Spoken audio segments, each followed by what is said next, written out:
The land had known brief courage in the days of Shamgar, who struck down the Philistines with nothing but an ox goad. But as the dust of his victory settled, Israel's heart drifted again. Quiet compromise became open rebellion, and once more they did evil in the sight of the Lord. So the Lord gave them into the hand of King Jabin, who reigned from the fortified city of Hazor. For 20 long, crushing years, his rule bore down upon Israel like an iron yoke. Trade routes were choked. Villages lived in fear, and the sound of marching feet became more familiar than songs of joy. At the center of this troubled land stood a woman, Deborah, the wife of Lapidoth. She sat beneath the shade of a palm tree in the hill country of Ephraim, and the people of Israel came up to her for judgment. Her voice carried wisdom, but more than that, it carried the authority of God. One day, the word of the Lord came to her, sharp and unyielding. She immediately sent for Barak son of Abinoam from Kadesh in Naphtali. When he stood before her, dust still clinging to his sandals, Deborah spoke with divine certainty. The Lord, the God of Israel, commands you. Go, take with you 10,000 men of Naphtali and Zebulun, and lead them to Mount Tabor. I will draw out Sisera, the commander of Jabin's army, with his chariots and his troops to the Kishon River, and I will give him into your hands. Barak hesitated. The weight of iron chariots and seasoned warriors pressed heavily on his mind. For Sisera was no ordinary commander. Sisera commanded 900 iron chariots, engines of terror that thundered across battlefields, crushing resistance beneath spinning blades and hardened steel. His army was disciplined, ruthless, and feared across the land. Barak looked at Deborah, uncertainty flickering in his eyes. "If you go with me," he said, "I will go. But if you do not go with me, I will not go." Deborah did not waver. "I will surely go with you," she replied, "but the honor will not be yours. For the Lord will deliver Sisera into the hands of a woman." Those words lingered, mysterious and heavy with meaning in the heart of Barak. The day of battle came. Barak gathered 10,000 men and ascended Mount Tabor. Below, Sisera deployed his forces near the Kishon River, his iron chariots lined like a wall of gleaming death. Then Deborah spoke, her voice rising above the tension. "Up, for this is the day the Lord has given Sisera into your hands. Has not the Lord gone ahead of you?" Barak surged forward. And then, the Lord moved. The skies darkened. Rain poured down in sudden fury. The Kishon River swelled, turning the battlefield into a mire of mud and chaos. The iron chariots, once unstoppable, became useless, their wheels trapped, their power broken. Panic spread through Sisera's ranks. The Lord routed the army, and Israel pressed forward with fierce resolve, cutting down the fleeing soldiers. The once mighty force collapsed into confusion and defeat. Sisera, seeing the disaster unfold, abandoned his chariot and fled on foot. Desperate, alone, and stripped of power, his escape led him to the tent of Jael.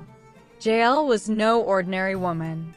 Her people, the Kenite, were descendants of Hobab, the father-in-law of Moses. They were skilled desert dwellers, masters of metalwork, and allies of King Jabin of Canaan. And her husband, Heber, had for many years maintained peaceful ties with the Canaanite king. Sisera must have thought he would be perfectly safe in Heber's home, Besides, was Heber, her husband, not an ally of King Jabin? Jael stepped out to meet Sisera. "Come, my lord," she said softly. "Come in. Do not be afraid." Exhausted and desperate, Sisera entered her tent. She covered him with a blanket as he collapsed in weariness. "Please," he whispered, "give me a little water. I am thirsty." But Jael did something unexpected. She gave him milk. Rich, soothing, lulling him deeper into comfort and false security. "Stand at the doorway," Sisera instructed weakly.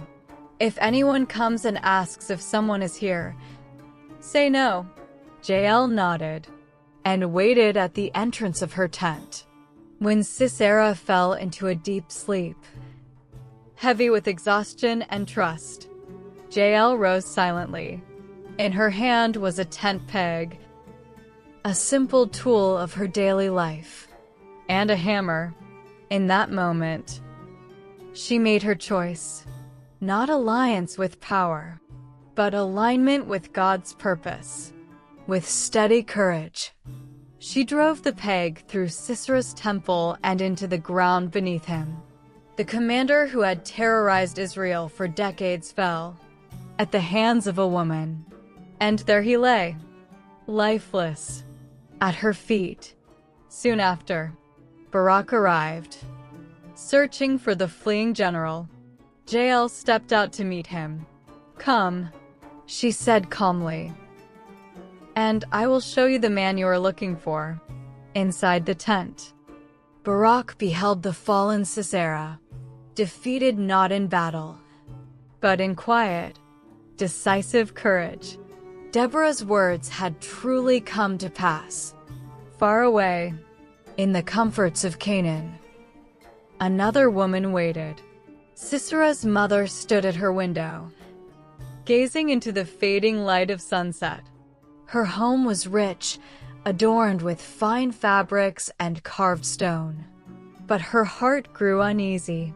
Why is his chariot so long in coming? She wondered aloud. Why is the clatter of his wheels delayed?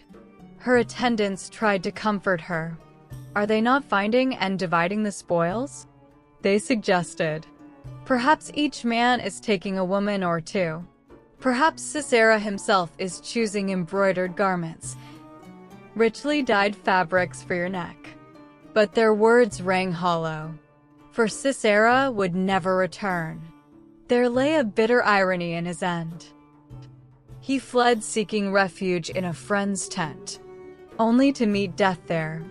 And in a culture where falling by a woman's hand was seen as humiliation, his defeat carried a deeper sting. From that day forward, Israel grew stronger.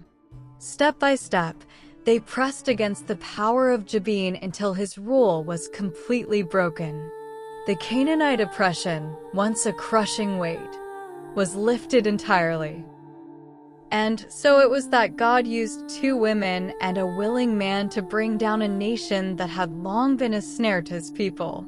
Deborah, the voice of God; Jael, the hand of courage; Barak, the instrument of obedience. Together, they became a testimony etched into history. And that in honoring the roles of women, God revealed a victory no one could have predicted. Did you enjoy the story? Please subscribe to our YouTube channel. This motivates us to create more Bible-inspired stories to share with you. God bless you.